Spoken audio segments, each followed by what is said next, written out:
In the fall of 1941, before the United States had even entered the war, a design studio in Flint, Michigan, that normally sketched fenders and hood ornaments for Buick sedans, was handed a strange assignment: mount a cannon on a light tank chassis and make it fast.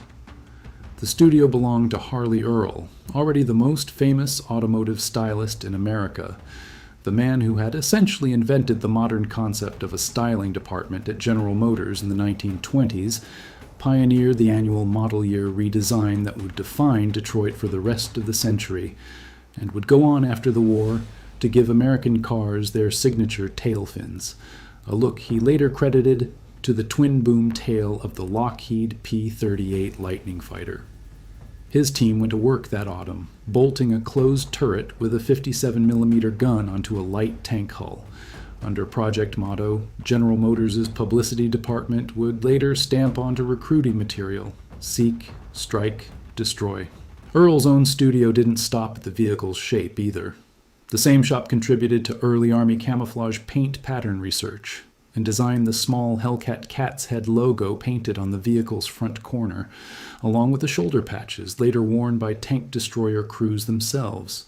Work that came out of a car stylist's studio rather than any official Ordnance Department art department. Retraining ordinary sedan line workers to weld armor plate and fit gun mounts on the same tooling within months, rather than standing up an entirely separate specialized workforce, allowed production to ramp up with extraordinary speed. Nobody involved yet knew what to call the finished vehicle itself. The Army would eventually designate it the M18. Buick, with an eye for marketing that never quite left the project, would call it the Hellcat. I think there's something genuinely strange and worth sitting with in the fact that one of the most tactically radical vehicles of the Second World War came out of a car styling studio rather than a tank arsenal, and that its origin traces back to a fight inside the U.S. Army that most people who know the vehicle's combat record have never heard about. A fight where George S. Patton himself thought the entire idea was a mistake. The concept behind the Hellcat began with a colonel, not an engineer.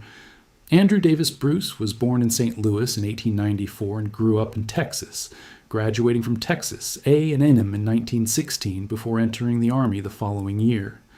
In France, with the 2nd Infantry Division, he fought at Château-Thierry, Soissons, Saint-Mihiel, and the Meuse-Argonne, earned a temporary Lieutenant Colonel C at 24, and came home with the Distinguished Service Cross. Between the wars, he taught military science, served in Panama, and spent time revising the Army's own doctrinal textbooks on the War Department General Staff, the kind of career that makes a man genuinely comfortable rewriting doctrine rather than simply following it. On November 27, 1941, now a lieutenant colonel, Bruce took command of the Tank Destroyer Tactical and Firing Center at Fort Meade, Maryland, inheriting a doctrinal problem the Army had been wrestling with since watching newsreels of the fall of France the year before. German panzer divisions had shown that a determined armored spearhead could punch through a defensive line faster than towed anti-tank guns could reposition to stop it, and in April 1941, Army Chief of Staff George Marshall had tasked his planners with finding an answer: specialized, highly mobile anti-tank units that could race to a breakthrough point and blunt it before it widened. The Army's first attempts at building that answer were, by any fair account, improvised and unconvincing. The M3 was simply a half-track with a 75mm gun bolted to the back. The M6, a Dodge pickup truck carrying a 37mm gun. The M10, essentially a Sherman hull with an open-topped turret and armor barely thicker than a car door. Bruce hated all three as long-term solutions. His own vision, worked out on paper before a single prototype existed, ranked exactly 3 priorities in order: speed first, firepower second, crew efficiency third.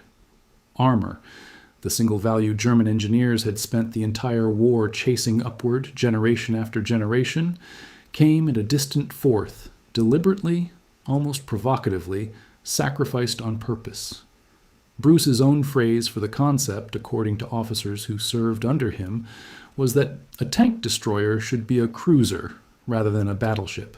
Not long after taking command at Fort Meade, Bruce personally selected the site for a much larger permanent home for the whole program, a stretch of a central Texas ranch land outside Killeen he named Fort Hood, after the Confederate cavalry general John Bell Hood, a base that would go on to become, decades later, the largest active-duty armored post in the country, effectively founded by the same man betting his career on a vehicle designed to avoid armor fights rather than win them outright.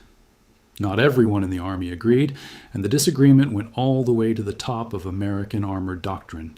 Patton was on record well before D-Day arguing that the entire tank-destroyer concept was fundamentally flawed, that any vehicle built around a gun and tracks would, sooner or later, simply become another tank in practice, regardless of what the Doctrine manual called it, and that the Army was better off building better tanks than inventing a separate category of vehicle to dodge the problem. He wasn't entirely wrong, as later chapters of the same story will show. But in 1941 and 1942, Bruce's vision won the argument inside the Ordnance Department, and in December 1941, days after Pearl Harbor, the Ordnance Corps issued a formal requirement for exactly the vehicle Bruce wanted: fast torsion bar suspension, a Continental R-975 radial aircraft engine already proven in the Sherman, and, in its earliest sketches, a gun as modest as 37 millimeters, before later revisions pushed it up to 76. The design evolved through several prototype designations before settling as the T-70, and by June 1943, Buick was already rushing early production models off the line at its Flint plant, using automotive mass production techniques and Buick's own factory workforce rather than the specialized craftsmen a traditional tank required. The vehicle was formally standardized as the M18 in March 1944, though the Hellcat nickname, pure Buick marketing, had already stuck months before the Army made anything official. There's a genuine irony sitting inside Patton's own skepticism that's worth drawing out here, because he never actually acted on his doubts once real armies were under his command. Third Army entered France that August with more than a dozen separate tank-destroyer battalions attached across its various corps, and Patton leaned on them constantly through the fall campaign. Not because he'd quietly changed his mind about the underlying doctrine, but because a battalion of M18s was, whatever he thought of the theory behind it, simply useful additional firepower he was not going to turn down in the middle of an active campaign. He kept arguing against the concept in memos and conversations with fellow officers, even while his own operations depended on it week after week. A fairly human contradiction for a general otherwise remembered for blunt, uncomplicated certainty about almost everything else he committed to paper. What actually rolled off that production line was, by the numbers alone, an almost audacious piece of engineering. Powered by the same 9-cylinder, roughly 350 horsepower Wright R 975 radial engine used in the 33-ton Sherman, but carried in a hull weighing barely over 18 tons combat loaded, the M18 could do things no other tracked armored vehicle of the war came close to matching: a genuine top road speed near 55 to 60 miles an hour, with some wartime test reports claiming even more under ideal conditions, against a Panther's roughly 29 miles an hour on the same surface. Off-road, the gap widened rather than narrowed.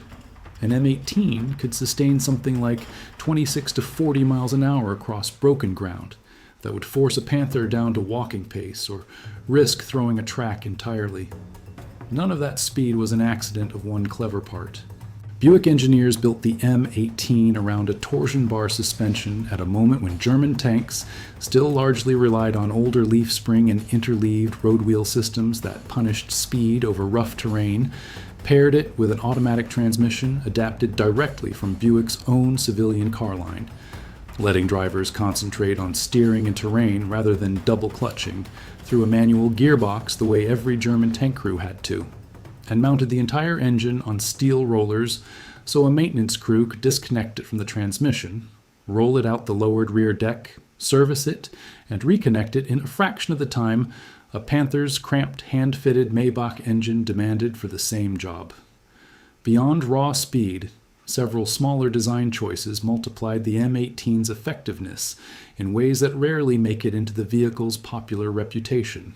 Its commander's periscope could be traversed independently of the turret itself, meaning a crew could keep searching for the next target while the gunner was still engaging the current one, a genuine advantage over most German tanks, where locating a new threat generally meant physically rotating the entire turret and, with it, exposing the vehicle's silhouette a second time. Every M18 also carried its own SCR 508FM radio set as standard equipment, giving each individual vehicle reliable voice contact with the rest of its platoon.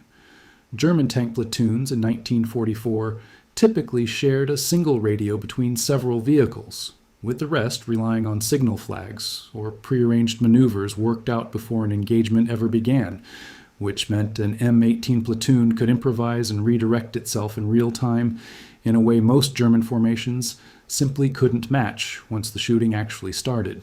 Even the ammunition stowage reflected the same underlying philosophy. Rounds kept in protected bins specifically designed to reduce the chance of a catastrophic secondary explosion if the hull itself was penetrated, giving a hit M18 crew a meaningfully better chance of surviving a hit that would have destroyed a less carefully arranged German vehicle outright. The armor, by design, was close to an afterthought, in places barely over an inch thick, thin enough that early crews joked they were riding inside a tin can with a very good gun bolted to the front. That was never an oversight. It was the entire philosophy stated in hardware. The best protection a crew could have wasn't steel plate. It was not being where the enemy's gun was pointed when it fired. I don't think it's honest to tell this story as a pure underdog triumph without saying plainly that plenty of people who actually studied the M18 closely, both during the war and long after it, thought the design itself was genuinely flawed. The historian Stephen Zaloga, whose technical assessments of American armor are about as authoritative as this subject gets, has described the M18's overall design as poorly balanced, and argued that its combat record reflects the training and aggression of the crews, who fought in it far more than any inherent brilliance in the vehicle itself, an underpowered high-explosive round for its main gun, armor thin enough to be genuinely dangerous in the wrong hands, a design that demanded near-perfect tactical discipline to survive at all. That's a real defensible criticism, and it sits alongside the combat record rather than contradicting it. A vehicle built around the assumption that the crew's judgment mattered more than the steel around them is only as good as the crews who actually got that judgment right. And for a specific run of engagements in the autumn and winter of 1944, in the hands of specific American battalions, it turned out an unusual number of them did. The economics behind that mismatch explain a great deal about why the war in the West ended the way it did. A Panther is generally estimated to have cost somewhere in the neighborhood of 117,000 Reichsmarks and roughly 2,000 man-hours to build, using specialized tooling, a largely hand-assembled Maybach engine, and skilled craftsmen who were themselves in increasingly short supply as the war went on. An M18 cost the U.S. government in the neighborhood of $55,000 and roughly 500 man-hours, a fraction of the price, in a fraction of the time, on an assembly line that could replace an entire battalion's combat losses inside a single week of normal output. At its peak in January 1944, the single Buick Flint plant turned out roughly 250 completed vehicles in a single month. German Panther production, even at its absolute wartime peak in the summer of 1944, topped out around 380 vehicles a month across every factory still functioning under Allied bombing. American factories operating with a simpler, cheaper design were running on a completely different scale of industrial arithmetic, matching nearly the entire combined output of Germany's heavy tank industry from a single plant. Long before Ericourt, the M18 had already been quietly tested in combat, in a theater whose terrain seemed almost deliberately designed to punish everything the vehicle was built to do well.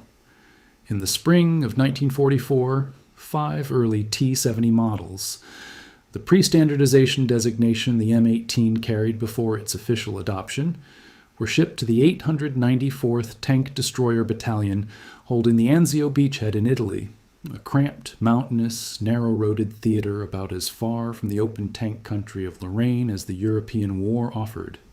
A vehicle whose entire selling point was room to maneuver and open sight lines had, by pure accident of deployment schedule, been handed its first combat test in the one kind of terrain least suited to using either.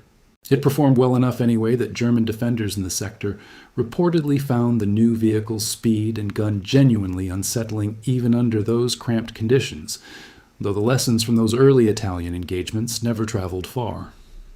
The German army preparing to meet the coming invasion of France that same spring remained focused almost entirely on the threat of massed Sherman tanks and the older, slower M10 tank destroyer. And by the time the 704th Tank Destroyer Battalion brought M18s to the fighting in Lorraine that September, German intelligence in the West still had no real picture of what it was about to meet. This channel has already told the fuller story of what happened when M18 battalions met German armor head-on near Ericourt that same month.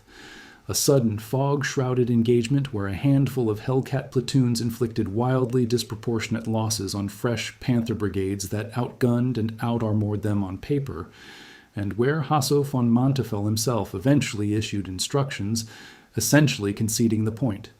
Do not pursue, do not engage the American tank destroyers in mobile battle. I won't rewalk the whole engagement here. What's worth adding instead is the mechanical postscript German crews only fully understood after the fighting was already over. Of the Panthers lost around Ericourt that autumn, a meaningful share never took a single American round at all. Final drive units designed for a 35-ton chassis, straining under a Panther that had grown to 45 tons across successive up-armoring programs, simply failed under the stress of rapid maneuvering meant to answer an enemy that wouldn't hold still. American after-action reports from the same weeks describe M18s covering hundreds of miles under hard field conditions with nothing more than routine maintenance to the engine or running gear. It's a strange, almost darkly funny footnote to a battle usually remembered purely for its gunnery. A meaningful fraction of Germany's finest medium tanks were beaten as much by their own transmissions as by anything American gunners actually did to them. By the time production of the M18 wound down in October 1944, Buick and its subcontractors had built roughly 2,500 of them in total, a number that gets garbled or badly understated in a lot of retellings of this story, sometimes down to a tenth of the real figure, which matters because it changes the shape of the argument. This wasn't a handful of elite specialist vehicles hand-picked for a few dramatic engagements. It was a genuinely mass-produced weapon distributed widely enough across the European theater that its overall wartime kill-to-loss ratio, commonly cited near 2.5 destroyed enemy armored vehicles for every M18 lost, the best ratio of any American tank or tank destroyer fielded in the entire war, reflects ordinary battalions doing ordinary jobs across dozens of separate engagements, rather than one or two legendary units carrying the whole statistic on their own. That patch carried the tank destroyer branch's own adopted motto, a Black Panther crushing a tank in its jaws above the same 3 words already stamped on that recruiting material: seek, strike, destroy. It was aggressive marketing for what was, underneath the branding, a genuinely defensive concept. Wait for the enemy's armor to commit, then use speed rather than armor to punish that commitment. History would eventually judge the doctrine itself more harshly than the vehicles built to execute it.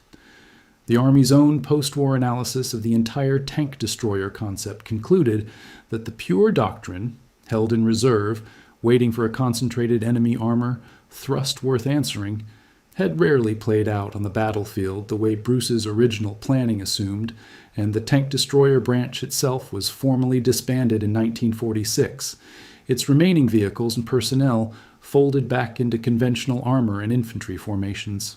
The M18 outlived the doctrine that justified building it in the first place, the quietest irony sitting underneath this entire story. The vehicle succeeded well past the point where the Army had already concluded, on paper, that the whole theory behind it needed to be abandoned. That statistic gets more interesting once you notice what the M18 was actually being used for most of the time in practice. By late 1944 and into 1945, most M18 battalions found themselves parceled out to infantry divisions as ordinary direct fire support, doing exactly the unglamorous, grinding work Bruce's original doctrine had never quite anticipated for them. Clearing pillboxes, supporting river crossings, fighting in towns and forests, no pre-war planner had designed the vehicle around. It was not, honestly, a role the vehicle was ever built for.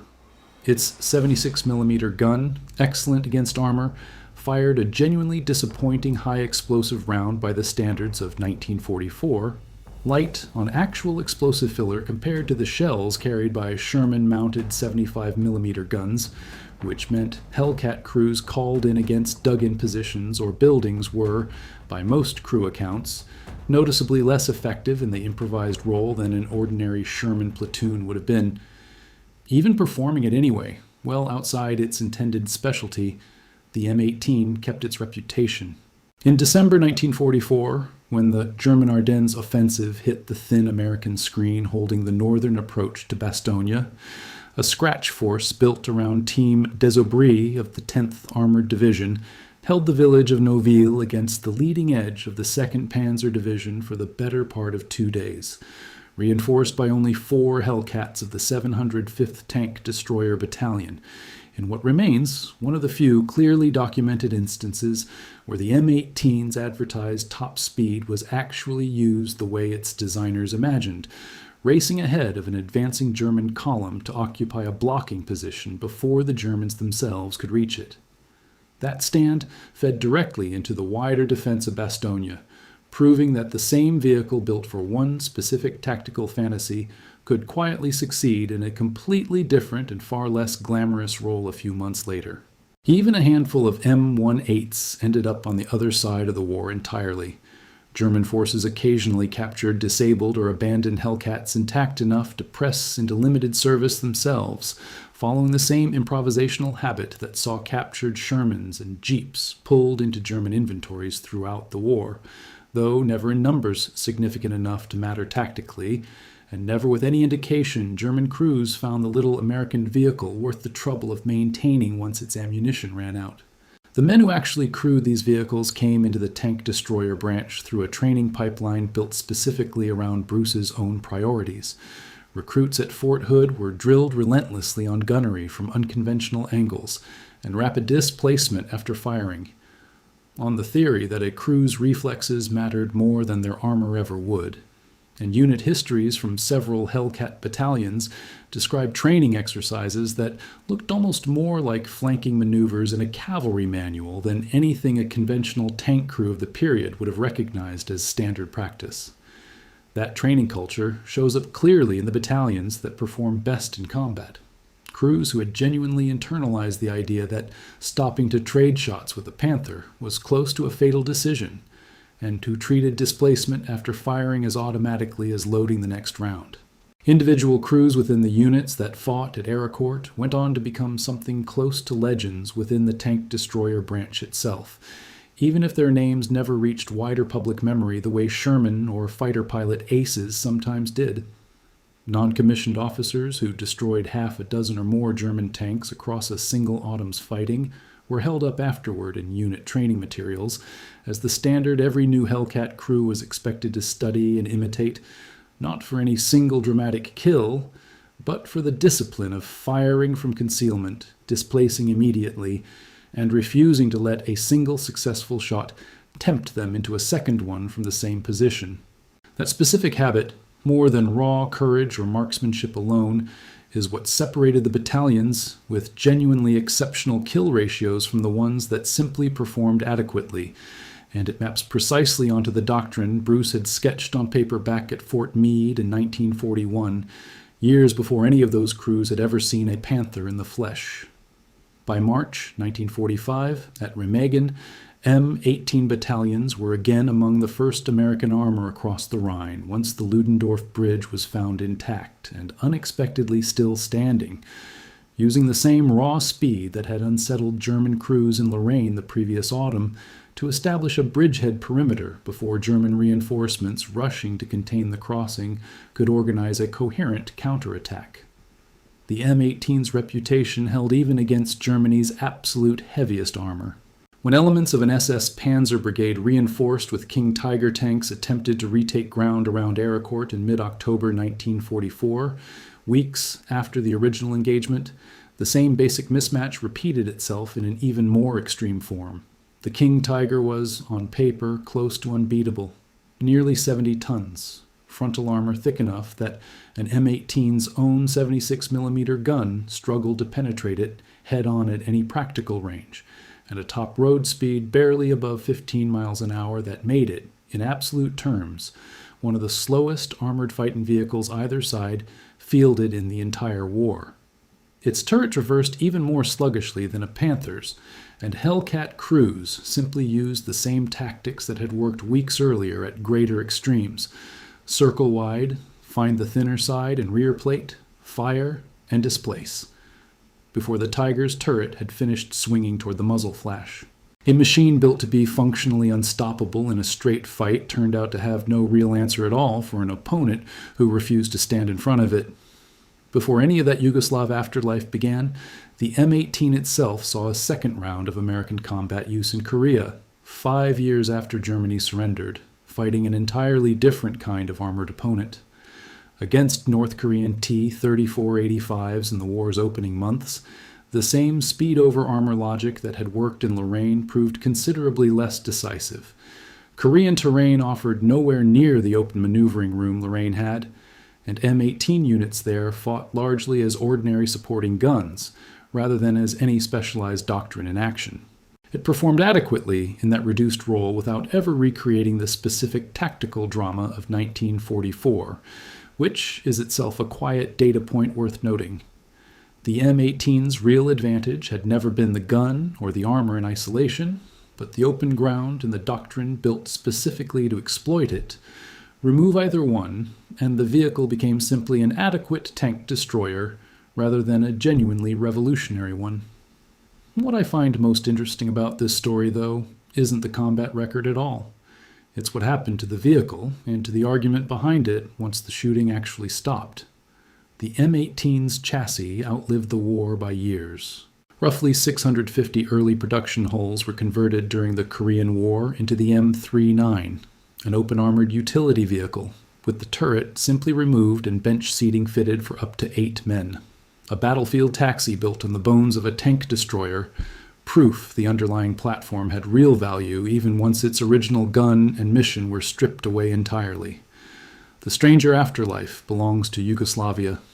Between 1951 and 1958, under a mutual defense assistance pact signed between Tito's government and Washington, roughly 240 M18s shipped to the Yugoslav People's Army, alongside hundreds of Shermans and M36 Jacksons, and Yugoslavia, rather than quietly retiring the design once newer Cold War armor arrived, eventually became the largest single foreign operator of the M18 anywhere in the world, designating it the SO-76, and keeping examples in reserve and territorial defense units for decades after most other nations had scrapped theirs. When Yugoslavia violently broke apart in the 1990s, some of those aging Hellcats came out of storage one final time, serving with Republika Srpska forces in Bosnia, defending Bihać Airport, and, in one genuinely strange footnote, riding as the armament on an improvised armored train nicknamed the Krajina Express. Bosnian government forces, for their part, reportedly grafted at least one surviving M18 turret onto the hull of a Soviet-built T-55 tank, welding a Buick-designed World War II turret onto Cold War Soviet armor out of sheer wartime improvisation. By the time NATO began bombing Yugoslav positions during the 1999 Kosovo campaign, the M18s, still in service, were reportedly too obsolete for genuine combat use, and were instead parked out as decoys. Their engine heat meant to draw NATO precision munitions away from more valuable targets. A vehicle designed in 1941, specifically to outrun and outmaneuver its enemies, ending its documented combat life. Fittingly or not, sitting perfectly still and hoping to be noticed. Few armored vehicles from any war can claim a service record running from a fog-bound French farm field in 1944 to a decoy position during a NATO air campaign in 1999. And that 55-year span says something the kill ratio statistics alone never quite capture about how genuinely sound the underlying engineering was, whatever you think of the tactical doctrine wrapped around it. More telling still, when former Wehrmacht officers were brought on in the 1950s as technical advisors to help stand up the newly formed West German Bundeswehr and evaluate American armor for possible adoption, a number of them reportedly recommended against heavy main battle tanks in favor of lighter, faster systems, explicitly inspired by what they remembered facing at places like Aracourt, a genuinely striking reversal from men whose own wartime doctrine had spent 5 years chasing thicker steel and bigger guns as the only serious answer to anything. The most human piece of this story, and the one I'd actually put alongside the combat statistics as the real measure of what the Hellcat did to German tank crews psychologically, comes from a 1985 veterans reunion held on the old battlefield near Aracourt. American and German veterans, by then elderly men on both sides, walked the same fields together and talked openly about what had happened there 4 decades earlier. Organizers arranged a demonstration with a restored, still-running M18, and by every account of that day it could still hit something close to its original top speed on the same ground where so many Panthers had broken down chasing it. Watching that happen, in silence, reportedly meant more to some of the German veterans present than anything written afterward in any official history, a quiet physical confirmation, 4 decades late, of exactly what they had once tried and failed to catch. Bruce himself never returned to Europe to see any of it firsthand. Promoted to Major General in September 1942, he left the tank destroyer program he'd built to take command of the 77th Infantry Division, which he led through the Marianas, Leyte, and Okinawa campaigns in the Pacific. A career pivot from doctrine writer to combat commander that meant the man who designed the Hellcat's entire philosophy never once fought alongside the vehicle himself. On Ayashima, in the Ryukyus, soldiers under Bruce's own division were the ones who found and buried the war correspondent Ernie Pyle after he was killed by Japanese machine gun fire in April 1945. The same Pyle who, in a completely different theater a year earlier, had written that he doubted the war could have been fought at all without the Jeep, a small, strange thread connecting 2 very different pieces of unglamorous American engineering to the same reporter's byline. Bruce went on to serve as the first American military governor of Hokkaido after Japan's surrender, later commanded occupation forces in Korea, and retired from the Army in 1954 as a lieutenant general with the Distinguished Service Cross and 2 Distinguished Service Medals to his name. He spent the second half of his life running a university rather than an army, as president and later chancellor of the University of Houston, a genuinely unusual final chapter for the man who had spent 1941 arguing on paper that the best way to survive a tank was to never let it get a clean shot at you in the first place. He died in 1969 and is buried at Arlington.